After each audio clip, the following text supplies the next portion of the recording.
Welcome to the Pulse of Boxing, featuring Rob Scott and Samad Haq. Live interviews, featured stories, art, culture, music, boxing news, and reviews. Powered by the Atlantic City Boxing Hall of Fame. Our special guest this evening, from Atlantic City, New Jersey, the Honorable Mayor Marty Small Sr. First off, I know you're a very, very busy man, so I want to thank you on behalf of the Atlantic City Boxing Hall of Fame and the Pulse of Boxing podcast for giving us your time. We can get right into it if you want to. I wanted to touch on one thing, like 2020. 2020 has been a year that's been, literally a killer, and a lot of people have had hard times in 2020. The COVID-19 has punched us to the point where, and it staggered us to the point where not only its boxing has suffered, but also just the world in general. First off, how have you and your family been doing during these tough times? Well, that's an understatement. I mean, 2020, the pandemic, and it's something that took the world by storm. Life as we knew it changed in March. We started to shut down here in Jersey. Prayerfully, my family and I remained safe through the whole time. No positive COVIDs. And that's a blessing because as the mayor of Atlantic City, you're around people. My wife is the principal of Atlantic City High School. And, we have two children. Jada's 12 years old, Marty Jr. is 10. And we all, managed to, stay safe. But what it has taught us to become more creative. It has taught us to stop taking the small things for granted. As I told people the whole time, if there's a hurricane or nor'easter, we have a blueprint for that. If there's a blizzard, snow removal route, we have a blueprint for that. If we need to evacuate the city, there's a blueprint for that. This is something that you couldn't see. This is something that we all had to learn on the fly. And I think we're going to be better people for it at the end. As I often said, we will get through this. Tough times don't last. Tough people do. Well, I just asked you about how have you and your family have coped with all this. But with the President of the United States testing positive and his cabinet and the White House, so many people, 17 people in the White House testing positive, you being the mayor, how have you and your staff cope with all this? I think we've done a wonderful job considering pre-COVID. I said that we wanted to stock up our health department. We hired a health officer full-time. We've hired a director of health and human services. So during the pandemic, the city of Atlantic City took the lead. I had an hour-long plus conversation with Senator Cory Booker about the needs for testing in Atlantic City. I came out and said that we needed to do testing at Beta Field, but the federal government, that couldn't happen. We tried to get the state to do a site here. That didn't happen. And we were the only municipality in Atlantic County to receive funds for COVID under the first CARES Act disbursement. We received $786,810, and that allowed us to do testing sites. We did 2 testing sites, one at Beta Field and one at Showboat, for the walk-up. And we also, for about 3 or 4 months, we fed 3,780 senior citizens 2 hot meals per week, because all the experts said that the senior population was the most susceptible. So we had to, take care of them, and we put funds aside for a virtual recreation program for kids. So seniors and children are our 2 most precious resources. To date, we still haven't hit 500 cases yet here in the city of Atlantic City, which is a giant feat compared to other sections of the state of New Jersey. And we've been proactive during this pandemic. Listen, it's not over. As you said, the president got it. Our former governor, has it as well. And all health experts say that the fall and winter version could be worse. So we can't put our guard down. But to date, yes, we had a spike in police and fire, but to date, I'm proud of where we are. Well, you being Atlantic City is your home. Atlantic City is where you were brought up. Paint a picture for us. How was it growing up in Atlantic City? Well, I'm gonna just tell you this. I have a saying: I'm Atlantic City born, I'm Atlantic City bred, and when I die, I'm gonna be Atlantic City dead. I love this city. I grew up in the worst neighborhood in town. At the time, Virginia Avenue Courts, which is my neighborhood, and Pitney Village were like Back Maryland and Stanley Homes today. And I grew up in a house with 8 women. In the worst neighborhood in town. I could have, turned out to be a normal statistic, what they say someone growing up in that environment could be. But I was heavily involved in my church, sports, the Boys and Girls Club, and those coaches and directors, they were my father figure. And at the end of the day, I could have made choices, but I wanted to make something of myself. I wanted to be successful. I wanted to do the right thing, and I kind of stayed above the fray, for the most part. Atlantic City coming up, was the boxing mecca. I'm not talking about President Trump. I'm talking about Donald Trump, who brought many fights, many events such as WrestleMania. This was the home of Iron Mike Tyson, who, was my favorite boxer, growing up. But we need to get back to Atlantic City being the world's favorite playground. Because when we came in town when I was little, that's what you saw. You come into the world's favorite playground. And now the message says the Jersey Shore entertainment capital. Why? Why are we settling for being number 1 in the Jersey Shore, not number 1 in the world? We just have to get back to that. My job as mayor is to bring, established families back here, to bring sports, entertainment, you name it. If it's good for the great city of Atlantic City, I'm all for it. And as we say, we work hard every day to continue to make it a great day here in the city of Atlantic City. Now, what drew you to politics? And also, another question, what drew you to politics, but also being a resident of Atlantic City, do you think that makes you more in tune to what the Atlantic City needs? Well, I'm going to answer the second question first. Absolutely. Atlantic City is a different animal. There's no place like Atlantic City, and I say that affectionately, but, its people are resilient, we're tough, we're always counted out, and we're the ultimate comeback story. And to have someone that literally, if you look out that window right there, you see my house now, and like right where the school is, where the music room is in that window, was my front door. So I've lived in this area my whole life. Like I said, I've always believed in Atlantic City, and as far as being involved politically, I've always been a leader of my peer groups.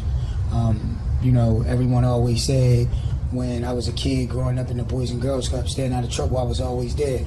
All the directors said, you know what, man, one day you're going to come back and run this place. And I did. They built a brand new Boys and Girls Club in January of 2000 with Bally CRDA money. And I came back and I was the unit director for 4.5 years until I went to work in the school system.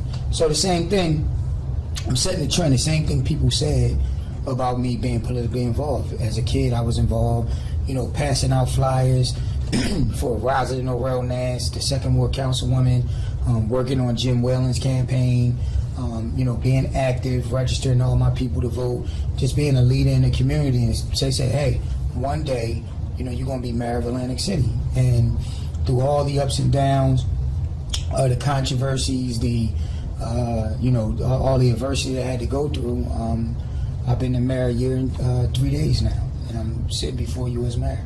Well, like you said, this is your home, this is where you grew up, so you've seen the ups and downs of boxing when it comes to Atlantic City. Give me some of your memories, and like what are some of your first memories of boxing in Atlantic City? Well, I'm gonna say this, and I'm one to always tell the truth. I'm not always politically correct. Forgive me, but I used to sneak in Boardwalk Hall. That was a rite of passage for young people in Atlantic City, and that's why I first got exposed to the Mike Tyson fights.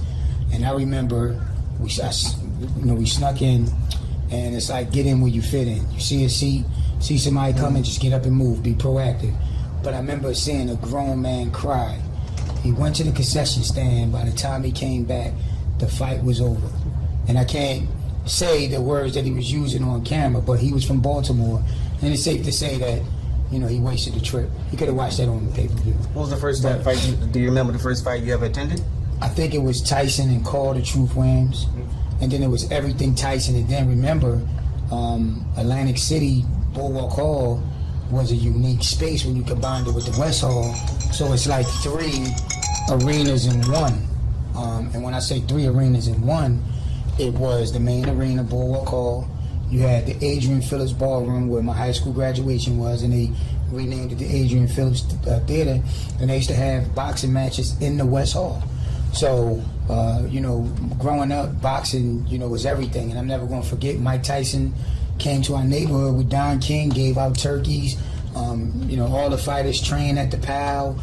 And just growing up and going to see the guy who literally destroyed everyone that was in his way, and the highlight in the pivotal moment of his career. And I didn't sneak in this fight because they had probably more security than ever, but I didn't realize until now that the Tyson Spinks fight was held on a Monday. Yeah. Now that was sheer brilliance by then casino owner Donald Trump, and they said the reason why he wanted to take advantage of the whole weekend. And people started coming into town a week before. They said the lines were backed up on the expressway and a parkway to get in town, and the who's who, were here for a 91-second fight. So they said still to this day that's the biggest casino earning weekend in the history. And it's ironic that boxing here isn't nowhere near what it used to be. And in my opinion, boxing overall, it's kind of lost its luster from the big fights. Like, we used to have fight parties at the house during all the Mayweather pay-per-views, but no one kind of piques your interest at that now. And I know boxing purists and enthusiasts, will say, well, there's still some good fights, and I'm sure they are, but I'm talking about, like, for me, when you hear the Mike Tyson, fights coming into town and, all of that, it was just a different level of, I'm one of those guys that it's like especially with the COVID and everybody's going down, people would like to think that everything is going to come or can come back just like that, the snap of a finger. But we got to crawl before we walk, and I think that's even the case in boxing.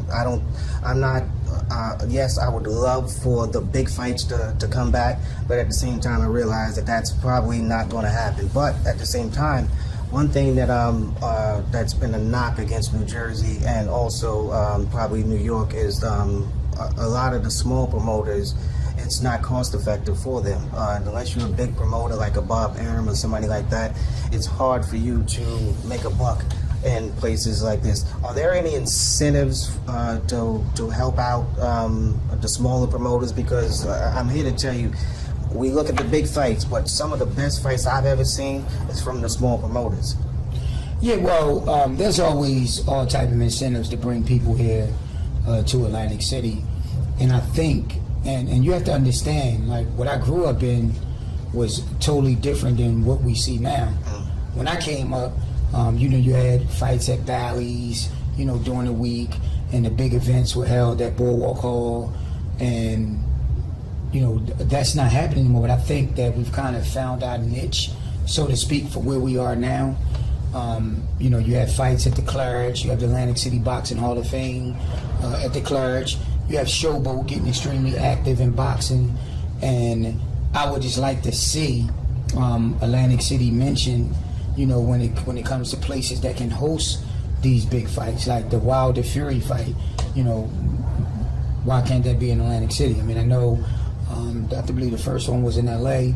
We have to continue to, put Atlantic City up on a pedestal that it should be on. And as mayor, that's my goal, to get things back to the way it was. Well, I can mention so many fighters, especially when it comes to Atlantic City. We got, like you said, Mike Tyson. We have Larry Holmes, George Foreman, Bernard Hopkins, Arturo Gatti. So many fighters, I can keep going on and on. But a lot of those fighters that I named are fighters from the past. Who's on your radar right now who you feel like has the ability to kind of basically bring boxing back to the forefront and on the front pages? Well, what's the guy's name? He's out of Atlanta. They just hosted a big fight in Atlanta. A lot of people are following him.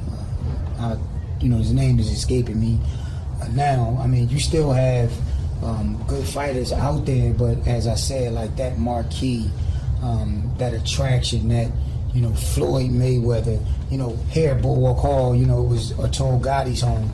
Bernard Hopkins, as you said, fought a lot here. So I'm just speaking big picture overall that we need to continue to get Atlantic City's name out there, because we have such a rich tradition and history of boxing. All the fighters that come here, they train at the PAL. We had 2 world champions, rest his soul. I'm the one as a councilman that put the Levander Johnson statue right out this window in Center City Park to honor him in his death. I grew up in the same neighborhood as Levander. My all-white party was Levander's last event, public event that he attended. And it was just good to see that. You have with the Atlantic City Express, Bruce Seldon, who won a heavyweight title, who fought Mike Tyson, and we always had a rich history here, and we just want to bring it back to the level that before you even married, people know who Marty Smalls was, and a popular guy. Speaking from a boxing standpoint, like you said, you go into these fights, but what fighters have you met in person? I've met them all. From Tyson, Holyfield to Floyd Mayweather. When they come to Atlantic City and its events, its press conferences. We always around. Floyd Mayweather hosted a celebrity event with Boom Cups, where he was in town the whole weekend. But every major promoter, every fighter, from Don King as a promoter to Bob to when I was a senior at Stockton, they called the communications department. It was February of 1997 or 90, one of those years, and they said we need an intern, for a fight. And of course, it's in Atlantic City. It was at Bally's, and not the money team, but Pretty Boy Floyd Mayweather. He fought on ABC on a Saturday, and I was the timekeeper as an intern. So I've always been around, and I believe it was Dan Deardorff and someone else who did that Saturday afternoon boxing. I was a college student, so I've always been around the fighters, and anything that come with boxing.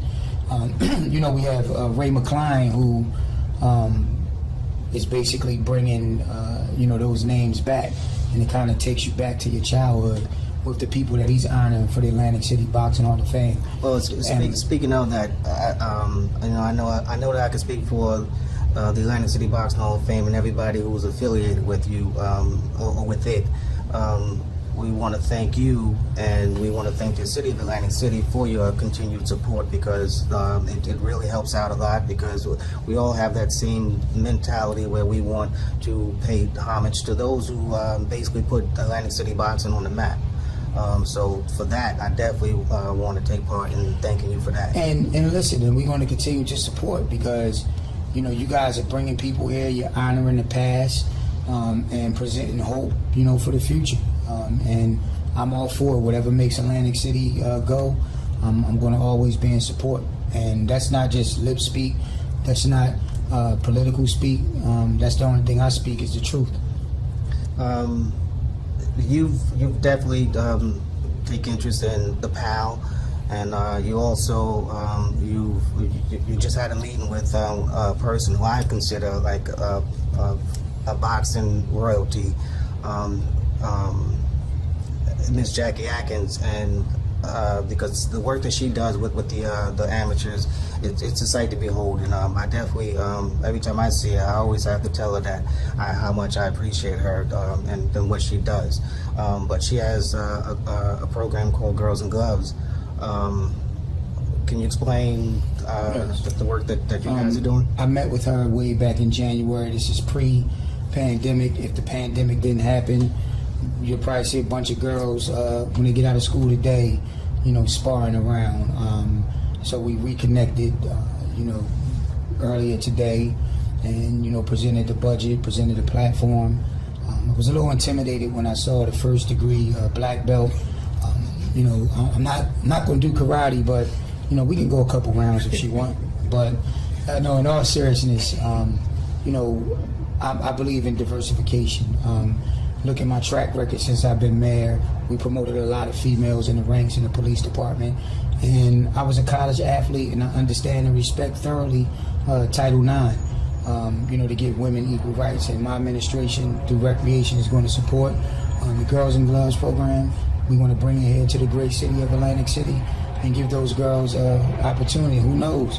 Maybe some young person that's watching this interview now can sneak and boardwalk hall to a future product from the Girls and Gloves camp, fighting that boardwalk hall for the world title. Well, I'm not advocating sneaking in boardwalk hall. I'm just saying what happened when I was a kid. Sorry, CRDA. Another person that has lent their name to help out that cause with the Girls and Gloves is Clarissa Shields, who's a two-time Olympic gold medalist, multi-weight division world champion, and considered the best female fighter on the planet right now. What's your take on just women's boxing in general? Well, I mean, I don't really follow it that much. I am familiar with who she is. It's just about equal opportunity, and that's what we're about. We support the sport. It doesn't matter the gender. If it's good, particularly it's going to bring people here to the city, I'm all for it. Well, you train. I know that you train, and I see. I go back to Jackie because, like I said, when I see videos of her training these young kids and giving them that championship physical and mental skill set, I see you training a lot too. How does that help you out as far as how does that? Because there's so many people who do not want to basically take their health into consideration. How does it help you out, you going out training? Yeah, and I start my day at 3 days a week, Monday, Wednesday, and Friday, with Wayne Nelson at Box Fit. It's inside the Attila's Gym in Egg Harbor Township. And, I train for an hour. We do some, other work, and then the last half an hour we get to a lot of bag work, pad work. And like I always said, I got a lot of respect for boxers, because the way the workout is designed, I don't need to lift another weight. I could just lift the tone up and for burnouts. But the exercise that we focus on, when you're going 2 minutes on the bag, you do 5 rounds, but the last 30 seconds you can barely lift your hands up, which is from the training earlier. That's a fight. Like if you drop your hand, you're training like, the world-class boxers. And it's something that I want to do. I want to take my health and, nutrition, of course, more seriously. This is a demanding job. I promise not to be on a banquet circuit all the time, because it's easy in a position like this. But I like boxing. I like the workouts. I hope you showed Jackie my workout video. Maybe she would be intimidated of me, but we'll leave that there. Well, training, especially boxing training, it gives a person that mental and physical edge to become a success. Yes. You're in the political field, and we all know that's a field that you have to somewhat fight as well. What type of training or what prepares you to be the best politician, the best mayor that you can possibly be? Well, when I took over mayor of Atlantic City a year ago, I knew what I was getting myself into, and I had to make a sacrifice. I left a full-time job. I was the director of athletics, recreation, and governmental affairs at Principal Academy Charter. That was full-time. I was the part-time council president. So obviously I couldn't be the council president and the mayor full-time. So I resigned from that job and took over as mayor with the understanding that we had a change of government fight going on. And I had to win 5 elections in 18 months just to serve 4 years. So November 3rd will be the 3rd election. I'll be the mayor to the end of next year, guaranteed. And next June, I'll be running for the full 4-year term. And I believe we're in pretty good position to do so. And music kind of motivates me. I came up 90s, hip hop, which still I listen to on Sirius XM, Channel 47. All the throwbacks from the 90s and 2000. and that motivates me, in the gym, listening to the music, my favorite music, but I can adapt to anything, so whatever's on in the gym, my focus is on that bag, those pads, and, whatever's playing in the gym. Family-wise, I'm married to Dr. LaQuetta Small, who's the principal of Atlantic City High School. She's from Newark. We met at Stockton 26 years ago and haven't looked back. My daughter's a basketball player and a cheerleader, Jada. She's 12. My son, Marty Small Jr., is a football star. He won MVP last year. His first carry on JV at the next level, he took it to the house for 60 yards untouched. So, and he plays basketball as well. So they're good kids, and family is more important to me. And you played basketball, didn't you? Yes, absolutely. I wasn't going to say that, but I was kind of nice. But I played at Atlantic City High School, went on to Stockton, played at Stockton, where I'm a two-time Hall of Famer. Individually, I scored 1,238 points, which I believe is number 10 all-time, and I'm the number 1 all-time leading rebounder. And my team at the time, we went to the Elite 8. And at the time, we had the best record in school history, 26-4. And I had a cup of coffee with the Atlantic City Seagulls in the USBL, and we won a 1998 championship. Rumors with that, as a matter of fact, just to interject, you played with R. Kelly and Roy Jones? R. Kelly was the year before me, but I did talk to Roy Jones on FaceTime.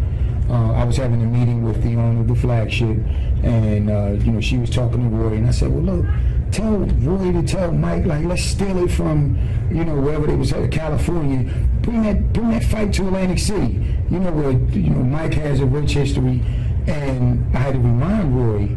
I said, when you came to the lane, you played for the Jacksonville Barracudas. I smacked you to half court. So, I don't know if I can say that. I'm sorry. But I said it like that. I'm sorry.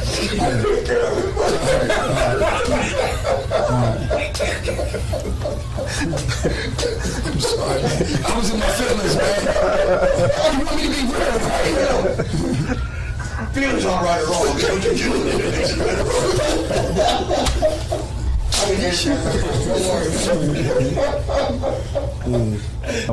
Again, you have an election coming up, and you definitely have our support. And I think that I can say it for myself.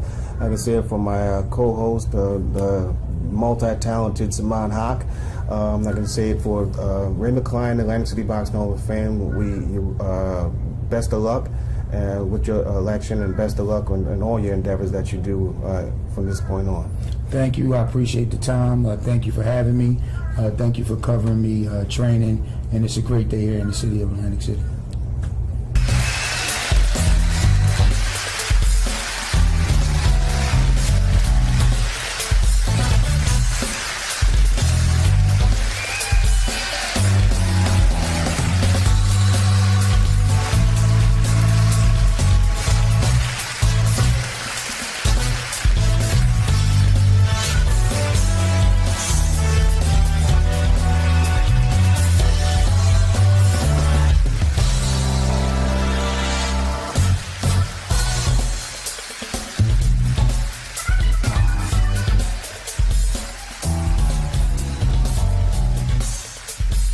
Welcome to the Pulse of Boxing, powered by the Atlantic City Boxing Hall of Fame. My name is Samad Haq, and my partner? And my name is Rob Scott. I want to thank you for tuning in. Just know that every Wednesday at 7 p.m., the Pulse of Boxing is going to bring someone great to you that lives in the world of boxing. Today, we had a wonderful opportunity. Rob interviewed the Honorable Mayor Marty Small Sr. How was it? It was a great interview. It was a very informative interview because at this point right now, the way Atlantic City has been, he knows that he basically has his hands full in the sense of getting boxing back to the way that it used to be. But you know as well as I do that it's going to take more than just one person. It's going to take a team, and he's a part of that team. And him being born and raised in Atlantic City. And him becoming the mayor, I think that his heart, there's more into it than some people that I feel their hearts would not be into it, as far as bringing boxing back to Atlanta. So he actually grew up here? Yes. That's an interesting dynamic. So that means he grew up with boxing if he grew up here. He grew up with boxing. He grew up in this city, and you know, as I said, I just think that, you know, if you grew up in a place, I just feel like you would have more passion with making sure that the job is done well. Put it that way. Did he get a chance to speak to you about some of the ideas and concepts of the future of 2021 in boxing in Atlantic City? Well, to a certain degree, I mean, everybody's on pause, if you will, because of the COVID, because you don't know what the next day is going to be. You That's know, a good point, all bro. he can do is just basically take it by ear and take it one day at a time. But as long as, you know, success is only going to be measured, or is only going to be successful by the effort that you put into it. And I think that Marty Smalls is up. I think he's up for the job to bring boxing and Atlantic City itself back up to where it used to be. Well, I think I heard it from someone that he's training, right?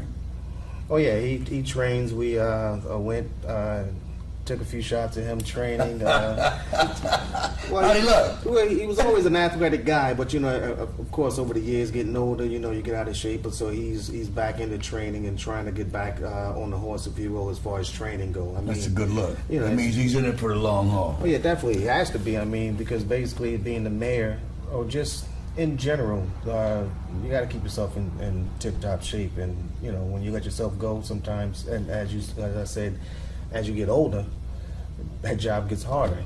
Right. But if you remain on the horse and never fall off, then that job will be much easier. I can only guess that he must be a very grounded man. He has a family, religious, if you will, and so, you know, when you say grounded, I would definitely say yes, because you know, he has a beautiful family. Okay. You know, and you know, sometimes that's when people say grounded, that's the foundation right there. And like I said, with his family and with him feeling that Atlantic City is his family, of course you're going to look out for family. And he's poetically attached because he grew up here.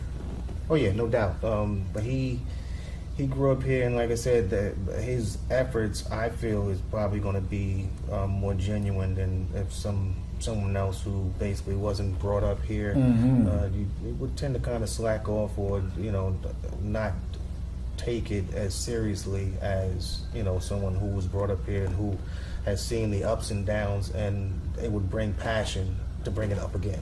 Wow. You know, because Atlantic City, you know, like we spoke before, Atlantic City at one point in time, you know, the lights were bright, you know, and then after a while, you know, let's face it, Atlantic City, those lights have dimmed a little bit.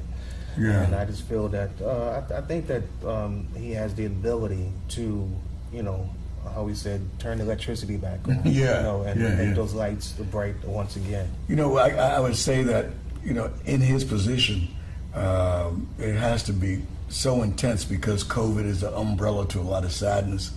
And to still try to find some light in the midst of that darkness has to be an incredible task. But I'm sure the people of Atlantic City are glad that he's there and that they have someone who understands not just the pulse of boxing, but the pulse of Atlantic City. I think it's important that they feel a sense of continuity based on that in itself. Yeah, but again, like I said, you know, one person can't do it alone. So I remember, I think back to, I want to say it was after the Bernard Hopkins, when he fought Kovalev.